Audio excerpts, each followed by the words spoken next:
Hey guys, it's Christine. I'm back with another Lost Lands video. I just went to my first Lost Lands this past September and it was so much fun, so I wanted to make a video about 5 things I wish I knew about Lost Lands before I went. Number 1 is that the festival is pretty much all uphill. We were in Camp Pterodactyl, which is one of the farthest camps away from the festival grounds, and from our campsite to the festival, it was about 5 hills, all uphill, about a mile-ish to get there. And it was treacherous. It is like dirt rock terrain. You're going straight uphill. People were getting winded. I'm telling you, like, people with abs were getting winded. And then inside the festival, it's also pretty much all uphill. Another thing to think about is when you're standing, like, the stages are always at the bottom of the hill, and so like the entire audience is like you're standing like this and the stage is like this. That's for the main stage, prehistoric stage, and for Whompy Woods.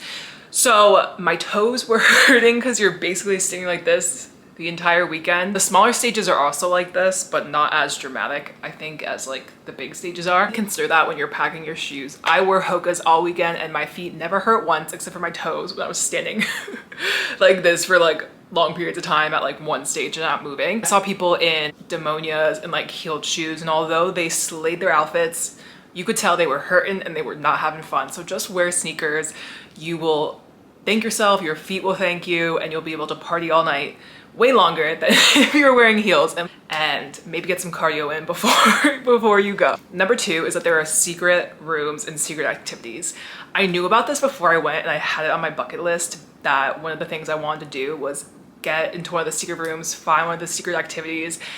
And I just never heard anyone talking about it while we were there. Nobody like mentioned it like through the grapevine. I just never heard anyone talking about it. So I thought maybe they weren't doing it this year, but turns out they did. And I am so mad because Excision, Wooly, Ghastly, I don't even know who else, but they all went back to back at the secret stage. Me and my friend did like a big lap around the entire festival and we never saw anything. So missed that.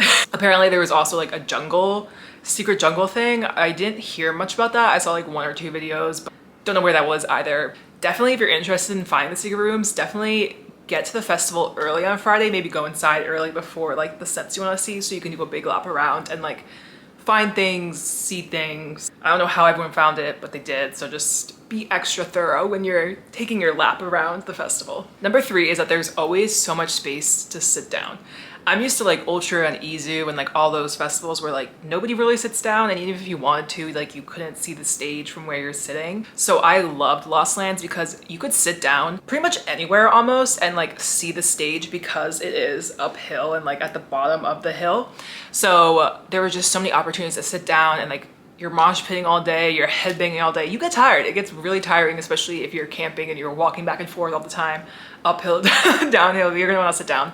A lot of people brought yoga mats. A lot of people brought inflatable couches, and like there's this other orange mat that I don't know what it's called, but everyone had one that they would like sit on. People brought blankets to like save space for if they had a big group. Definitely, if you have an inflatable couch, if you have one of those like pop-up chairs, definitely bring it because you'll be able to use it pretty much any stage. You can sit down at every stage. There's somewhere to sit and somewhere to see the stage, which I think is so nice because you can chill and enjoy the performance. Next up is that the showers don't always work. We were in Camp Pterodactyl, and Thursday and Friday, and I'm assuming Tuesday and Wednesday, we had no running water, we had no water refill, we had no showers those Thursday and Friday while I was there, which sucked. And then on Saturday when we finally had the showers, they kept cutting off, the water supply kept cutting off, so like we waited 40 minutes in line just to get close to the shower. Then we were finally almost there. The other trailer shower broke, so all the people mid-shower or about to shower cut in front of our line so that they could finish their showers or like, you know, have the places they had before. So we were there for like an hour and a half. So just know that the shower situation kind of sucks. You may not have water for a few days. Even when you do have water, it might not work. So just bring a portable shower. I wish I brought one. I'm so mad I didn't, but I will next year. And lastly, this last one is for all my vegan or vegetarian viewers. The vegan options aren't really options there.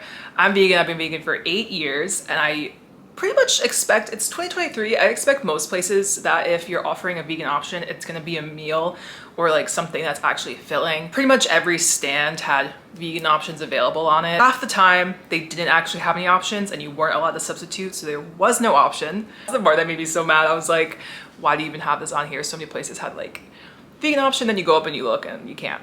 And the other half of the places only had fries as their vegan option. And I love fries. Fries are my favorite food, but they are not a meal, especially when you've been mosh pitting, headbanging, dancing, walking 20 miles a day. You need something to eat. So I honestly was pretty shocked to see that they really didn't have any vegan options. Even like the smoothie places where you would expect, oh, this is a safe choice for a vegan or a vegetarian, or maybe if you're lactose intolerant. No, so many of the smoothie places had milk in the smoothies and you weren't allowed to substitute or like take out something, or they had like whey in them and you couldn't take it out. I thought it was interesting, but also I get it. They're like pre-prepped. They're just serving it to you as is. Yeah, if you're vegan, vegetarian, lactose intolerant, gluten-free, just don't rely on their options. Even if they say there's an option, there's only a 50% chance that you're actually gonna find something. I ended up getting a grilled cheese, vegan grilled cheese. That was pretty good. But yeah, most places don't have anything. Even if they say they do, they don't. Yeah, don't rely on the festival. This year I was relying on the festival as my meals. I figured I'd eat one meal a day inside. I only ended up having one meal because I couldn't find anything all 4 days. So I only had one thing, maybe I think it was like Saturday. But yeah, so I ate snacks all week, which sucked. I love eating healthy. I love having like an actual meal. The vegan options, vegetarian options aren't really options. So plan accordingly. And one last really quick tip is that the merch is extremely expensive. So mentally prepare for that, financially prepare for that. If you want merch, the Woolly jersey this year was $135 and it sold out on day one. Expect everything to sell out pretty much midday Saturday. The super popular artist merch is probably gonna go Friday morning and Friday afternoon, in all honesty. So you're gonna wanna get to the tent as soon as possible if there's something specific that you want. All other Lost Lands stuff, they had stuff by the end, but it was like the colors nobody wanted. They had a bunch of different colors, pink, green, like different versions of this, and they were all gone by the time we got there. And also sizing. They only had extra larges by the time I got there. Day one, early as you can. If you want something, go get it. Prepare for it to be really expensive and just get it as soon as you get there. Get in, get out. The line is really long, really long. Prepare to be there for like 30 minutes to 40 minutes if you are going on day one. So that's it. I hope you guys enjoyed the video. If you did, please subscribe, like, and leave a comment below. If you have any questions about Lost Lands, camping, or the festival, feel free to leave a question below and I will be happy to answer it. Also, go ahead and check out my other Lost Lands video, 5 things you should bring camping. Definitely, if you haven't camped there before, or if you just are thinking about things to pack, check that one out. And that's all for now. I'll see you guys next time.